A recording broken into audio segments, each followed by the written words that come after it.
할렐루야. 오늘도 주님이 우리의 기도 가운데 큰 일을 이루실 줄로 믿습니다.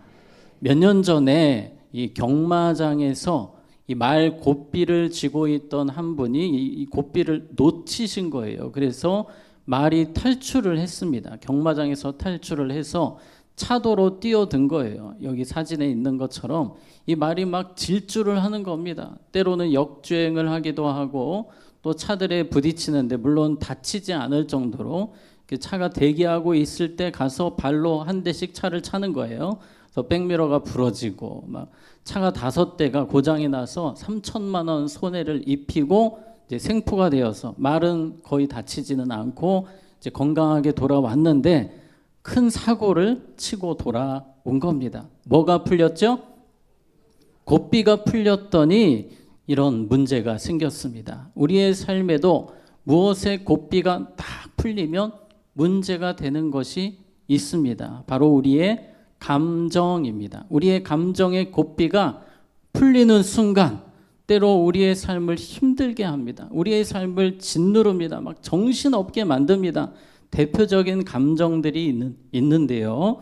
분노, 불안, 두려움, 우울, 이런 감정들이 고삐가 풀리면 막 우리의 삶을 어렵게 만듭니다. 막 정말 스트레스 받게 만들고 삶을 피폐하게 만들어요. 제가 기록을 보니까 우리나라에 지금 공황장애, 불안장애 계속 늘고 있고요. 여러분 주변에도 아마 많이 보셨을 거예요. 우울증 같은 경우는 몇 년 전까지는 한 60만, 70만 인구 중에서 근데 지금은 100만이 훌쩍 넘었어요. 그리고 초등학생들도 우울증이 점점 늘어가고 있다고 합니다. 제가 우리나라 최근 통계를 보니까 연령대별로 우울증, 불안증 이런 지수가 가장 높은 연령대가 있었는데 몇 대였을까요? 20대. 우리 20대 청년들이 여기 많이 있는데요. 우리 청년들 힘내라고 박수 한번. 하나님이 여러분의 삶을 붙들고 계십니다.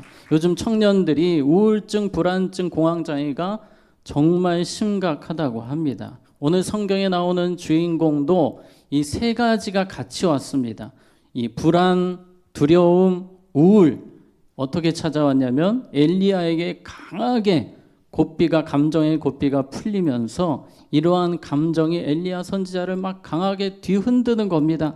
그리고 쓰러져 버렸어요. 아주 피폐한 모습이 되는 겁니다. 밥도 안 먹습니다. 그리고 하나님께 기도하기를 나를 죽여주세요. 정말 극단적인 표현을 하나님 앞에서 내뱉고 있습니다. 지금 엘리야의 상태가 아주 심각합니다. 도대체 왜 이 지경까지 왔을까요? 여러분 엘리야 선지자는 누구보다 용감하고 담대한 사람이었습니다. 왕 앞에서도 당당하게 큰 소리를 치던 사람이었어요. 그리고 얼마 전에 갈멜산에서 850대 1로 이겼습니다. 하나님의 살아계심을 많은 사람들에게 증명했고 사람들을 우상에 빠졌던 수많은 사람들 하나님 앞으로 끌고 왔습니다. 850명의 우상 선지자가 거짓 선지자라는 것을 밝히면서 850명 처형식까지 하게 했습니다. 이제 대세가 엘리야 쪽으로 하나님 쪽으로 기울었어요. 너무 잘했습니다. 그런데 왜 갑자기 엘리야가 이렇게 고꾸라진 겁니까? 말 때문입니다. 말.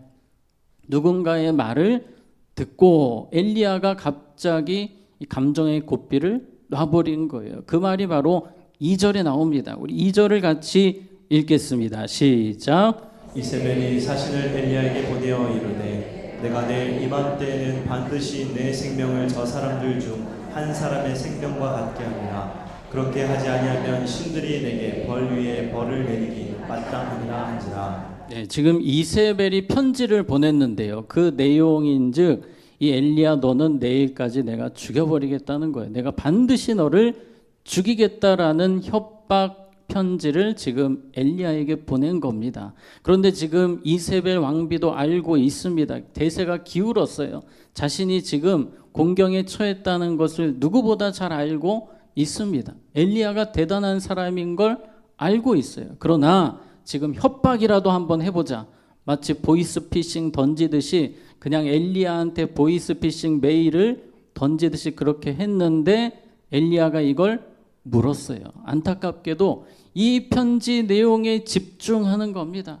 이것에 집중하면 안 돼요. 이 편지를 받자마자 그냥 구겨서 던져버리면 돼요. 불태워버리면 됩니다. 그냥 웃고 넘기면 되는 편지인데 이 편지에 집중을 하더니 갑자기 감정의 고삐를 확 놔버리는 거예요. 그래서 여러분, 저는 이런 표현을 하고 싶습니다. 집중하지 말아야 할 것에 집중했어요.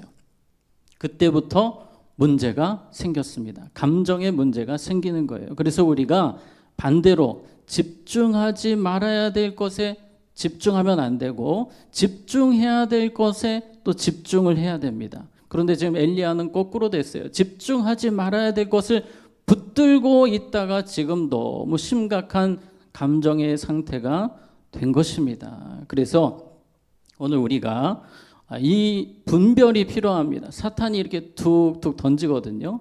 때로는 서운한 말들, 우리의 마음을 자극하는 말들, 그것을 붙잡게 합니다. 묵상하게 합니다. 집중하게 합니다. 분별을 하셔야 돼요. 집중하지 말아야 될 말이 있습니다. 집중하지 말아야 될 생각들이 있습니다. 반대로 우리가 집중해야 될 것 따라해 보겠습니다. 하나님의 일하심. 우리는 이것을 집중해야 됩니다. 오늘 우리는 이 부분을 중점적으로 살펴볼 텐데요. 우리가 잘 분별하기 위해서 이것을 우리가 집중해야 될 것인가 말아야 될 것인가, 그것을 하기 전에 이것 하면 다 끝나요. 하나님의 일하심에 우리가 잘 집중하면서 하루하루를 살아간다면 우리의 감정을 잘 지킬 수 있습니다. 그래서 우리 하나님의 일하심을 생각해 보려고 합니다. 지금 사실 하나님이 일하고 계시거든요. 이세벨이 그렇게 협박 메일을 보내고 난리를 쳐도 누가 일하십니까? 하나님이 일하시기 때문에 그 편지는 그냥 던져버리고 하나님이 일하신다. 하나님이 일하시니 네가 아무리 떠들어봐라.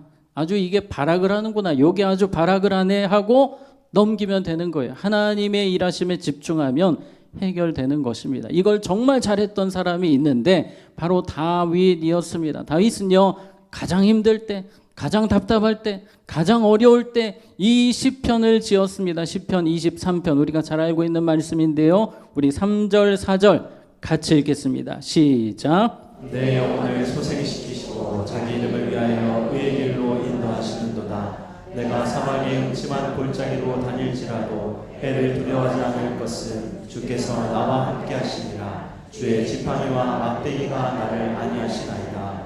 아멘. 여러분, 지금 다윗의 상황이 누구보다 가장 힘든 상황입니다. 앞뒤가 꽉 막힌 상황이에요. 그런데 누구에 집중합니까? 하나님께 집중하는데, 하나님이 어떤 분이시라고 생각합니까? 선한 목자이심을 생각하며 하나님의 선한 목자 되심에 집중하는 거예요. 나는 하나님의 양이다. 아마 다윗이 그의 평생에 가장 스트레스가 없었던 동물을 양으로 생각했던 것 같아요. 여러분, 다른 동물들은요, 이 사냥을 해야 됩니다. 먹을 걸 찾아야 됩니다. 이 사냥 못하면 동물들도 엄청난 이 스트레스가 있는 거예요. 그런데 양들은 뭐 합니까? 가만히 있으면 목자가 다 갖다 줘요. 목자가 이끌어 줍니다. 먹으라고 푸른 초장으로 딱 양들을 끌고 갑니다. 물을 마시도록 이끌어 줍니다. 그냥 가만히 있으면 알아서 목자가 다 해주는 거예요. 그게 바로 양이에요. 이 다윗은 가장 힘들고 어려울 때 자신이 양임을 생각했어요. 그리고 가장 선한 목자 되신 우리 하나님께 집중을 했습니다. 그때 어떤 어려움도 넉넉히 이겨낼 수 있었고 이 감정의 고삐를 꽉 잡을 수 있었던 것입니다. 그래서 오늘 우리는 누구의 일하심에 집중해야 됩니까? 하나님의 일하심에 집중을 해야 합니다. 오늘 그래서 구체적으로 하나님이 엘리야에게 어떤 일을 하시는지 우리가 살펴볼 텐데요. 5절 말씀 같이 읽겠습니다. 시작. 로뎀나무 아래에 누워 자더니 천사가 그를 어루만지며 그에게 이르되 일어나서 먹으라 하는지라. 아멘. 지금 엘리야가 감정 상태가 너무 좋지 않아서 먹지 않고 있습니다. 우울증 말기 증세가 된 거예요. 넘어가지가 않습니다. 모든 걸 다 포기해 버렸습니다. 그런데 하나님은 아시는 거예요. 지금 먹어야지 이 감정도 해결이 된다는 것을 하나님이 아시는 거예요. 그래서 옆에서 떠나지 않으시고 계속 먹을 것을 내미시면서 토닥토닥이시면서 먹어라 먹어라 먹어야지 너 일어나서 사명을 감당할 수 있다라고 주님께서 떠나지 않으시고 곁에서 그 엘리야 옆에서 계시면서 먹을 것을 계속 내밀고 계시는 거예요. 이 정신과 의사 선생님들은 다 이구동성으로 이야기를 합니다. 이 감정의 문제를 이 우울증이나 또 어떤 공황장애나 이런 부분들을 잘 해결하기 위해서는 몸이 살아나야 된다고 이야기를 하세요. 몸이 살기 위해서는 일단 잘 드셔야 돼요. 운동도 하셔야 됩니다. 그래야만 몸과 마음이 이게 같이 가기 때문에 회복이 될 수 있는 거예요. 하나님도 이걸 아시는 겁니다. 그래서 먹을 것을 계속 내미시면서 엘리야에게 먹어라, 일어나라, 일으켜 주시면서 막 떠먹여 주시면서 그렇게 엘리야를 지금 살리고 계십니다. 여러분, 우리가 마음이 힘들 때, 어려울 때 이 사실에 집중을 해야 돼요. 하나님이 어디 계십니까? 내 옆에 함께 하십니다. 이 어려움 상황 가운데 주님께서 같이 아파하시고 주님께서 곁에서 힘을 주시고 도와주시는 분이세요. 지금 엘리야를 하나님이 다루실 때 사실 인간적으로 되게 답답한 상황이거든요. 나도 널 포기하고 싶다, 이런 말씀하지 않으세요. 그만해라, 좀 내가 아주 너 때문에 못 살겠다, 이런 이야기도 안 하세요. 한 말씀도 하지 않으시고 곁에서 떠나지 않으시고 뭐하지 않으시고 떠나지 않으시고 꼭 붙어 계시는 것입니다. 우리는 어려울 때, 힘들 때 이 진리를 꼭 붙들어야 됩니다. 로마서 8장 26절 같이 읽겠습니다. 시작. 이와 같이 성령도 우리의 연약함을 도우시나니 우리는 마땅히 기도할 바를 알지 못하나 오직 성령이 말할 수 없는 탄식으로 우리를 위하여 친히 간구하시느니라. 아멘. 자, 말씀 띄워주시고요. 오직 성령이 말할 수 없는 무엇으로? 탄식으로. 여기서 말로 표현할 수 없을 정도로 하나님이 아파하시고 공감하신다는 거예요. 그래서 때로 마음이 힘들면 기도가 안 나올 때도 있습니다. 그때 여러분 어떻게 하셔야 됩니까? 주님 아시죠? 주님이 100% 아시거든요. 주님이 우리의 마음을 100% 이상 공감해 주시거든요. 우리는 이 진리를 붙들어야 되는 거예요. 이 진리에 집중해야 되는 것입니다. 흔들리는 그 무엇에 집중하는 것이 아니라 주님께서 변함없이 오늘도 같이 아파하시고 애통하며 나를 위해서 뭐 하신다? 기도하신다. 이 진리를 꼭 붙드시기를 축복합니다. 아멘. 자, 그래서 엘리야가 이제 주님의 은혜로 일어나는 거예요. 8절 같이 읽겠습니다. 시작. 이에 일어나 먹고 마시고 그 음식물의 힘을 의지하여 40주 40야를 가서 하나님의 산 호렙에 이르니라. 아멘. 엘리야가 드디어 먹고 마시고 일어났어요. 그리고 힘이 나는 겁니다. 그래서 40일 동안 열심히 하나님의 사명지인 호렙산에 도착했습니다. 여기까지는 좋았는데 문제는 엘리야가 사실은 100% 회복이 안 된 겁니다. 또 감정의 고삐를 살살 놓는 거예요. 그랬더니 또 막 소용돌이가 일어나고 불안한 마음, 답답한 마음이 또 일어나는 겁니다.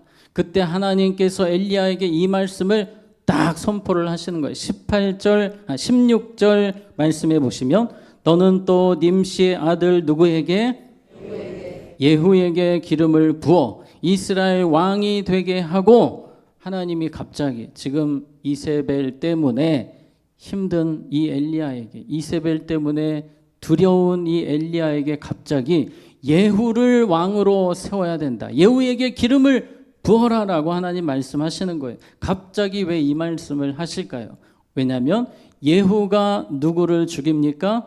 이세벨을 죽입니다. 이세벨 처리반장으로 일하게 되는 거예요. 하나님께서 예후를 통해서 이세벨을 완전 깔끔하게 처리를 하세요. 그 말씀이 열왕기하 9장 32, 33절에 나오는데요. 자, 예후가 얼굴을 들어 창을 향하고 이제 이세벨 죽이러 갔습니다. 이르되 내 편이 될 자 누구냐? 지금 이세벨 옆에는 2명의 내시가 있습니다. 그런데 이 내시들이 예후를 쳐다보는 거예요. 그랬더니 이르되 이세벨을 뭐해라? 내려 던지라. 창문으로 내려 던져라 하니 내려 던짐에 이세벨의 피가 담과 말에게 튀더라. 예후가 그의 시체를 밟으니라.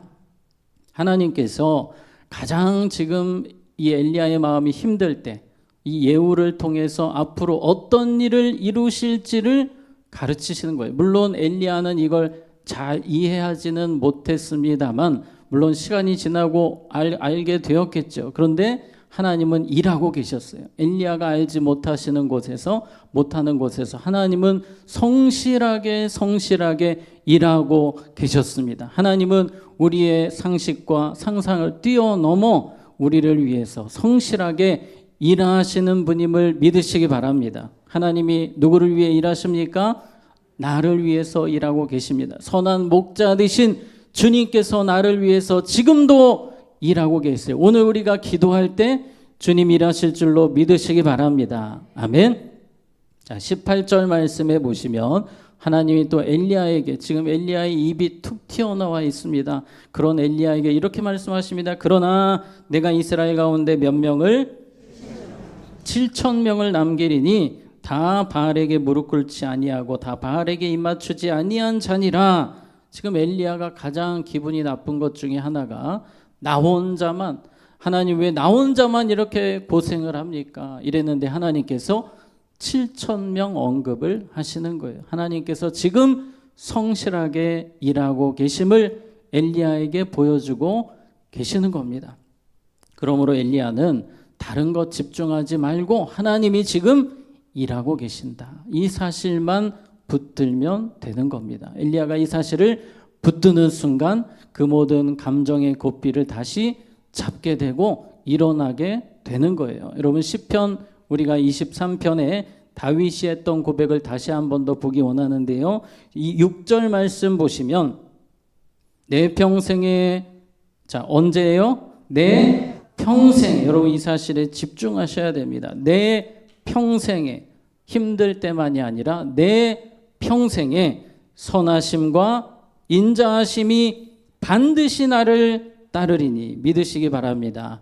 하나님의 선하심과 인자하심이 반드시 나를 따르리니, 오늘 우리는 이 진리에 집중을 해야 됩니다. 기도하실 때에 때로는 사탄이 우리에게 속삭이기도 합니다. 너의 기도를 하나님이 안 들으실 거다. 우리는 그러나 이 진리에 집중해야 되는 거예요. 하나님은 선한 모습으로, 인자하신 모습으로 나의 기도를 들으신다. 하나님이 여러분 무뚝뚝하시고 여러분에게 불친절하게 기도를 들으시는 것이 아니라 오늘도 변함없이 인자한 모습으로 여러분의 기도를 들으심을 믿으시기 바랍니다.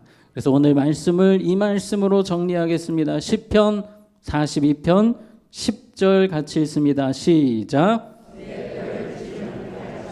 내 제력이 나를 비방하여 늘 내게 말하기를 내 하나님이 어디 있느냐 하도다. 아멘. 지금 시편 기자는 주변 사람들의 말 때문에 미치고 환장할 것 같습니다. 그러나 그 말에 집중 안 하기로 결단해요. 그리고 이곳에 집중합니다. 자, 우리 11절 같이 읽습니다. 시작.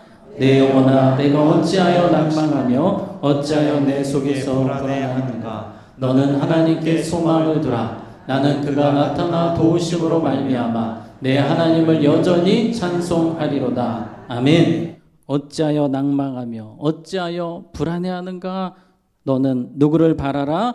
하나님을 바라라. 하나님께 집중해라. 하나님의 일하심에 집중할 때 우리는 우리의 감정을 다시 추스르고 다시 일어날 수 있고 믿음으로 전진할 수 있습니다. 항상 이 엘리야처럼 하나님 앞에서 흔들리고 불신하고 넘어지는 모습이 아니라 끝까지 하나님 붙들고 하나님께 집중하고 하나님의 일하심에 집중하는 우리 모두가 되기를 주님의 이름으로 축복합니다. 자, 기도하겠습니다. 하나님 아버지, 때로 우리의 감정을 우리 스스로도 어떻게 할 수 없을 때가 있습니다. 그러나 그때 하나님의 일하심에 집중하게 하시고 시편 기자의 결단처럼 너는 하나님을 바라라. 나는 내 얼굴을 도우시는 내 하나님을 오히려 찬송하리로다 고백처럼 오직 하나님의 일하심, 하나님의 은혜를 붙들고 하나님께 집중하며 그 모든 감정의 소용돌이를 이겨내는 돌파하는 우리 모두가 되게 하여 주시옵소서. 예수님 이름으로 기도하옵나이다. 아멘. 이 시간 우리 함께